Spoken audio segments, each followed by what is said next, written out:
Ovogodišnji izbori bili su najlošiji do sada, kako u odnosu na izborni dan, tako i u odnosu na predizborni proces, ocenjuju u posmatračkoj misiji CRTA.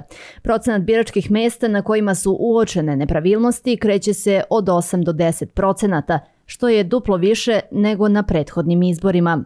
Procenjujemo da bez nepravilnosti koje smo identifikovali, izlaznost bi bila manja za oko 4% poena, odnosno negde oko 45%.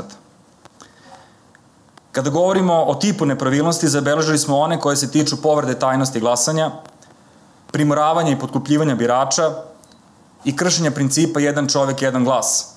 CRTA je tokom jučerašnjeg dana policiji prijavila 3 slučaja. Takozvani bugarski voz zabeležen je u Požarevcu i Zrenjaninu i kupovina glasova.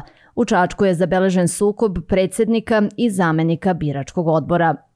Na biračkom mestu na Novom Beogradu je došlo do upada nepoznate grupe lica koja je onda skupila u verbalni sukob sa članovima biračkog odbora i takođe je glasanje bilo obustavljeno na duži vremenski period.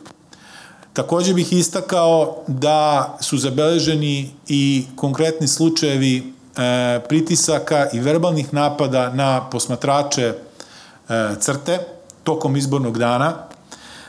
Konkretni slučajevi su se desili u Novom Sadu, Šapcu i Kraljevu.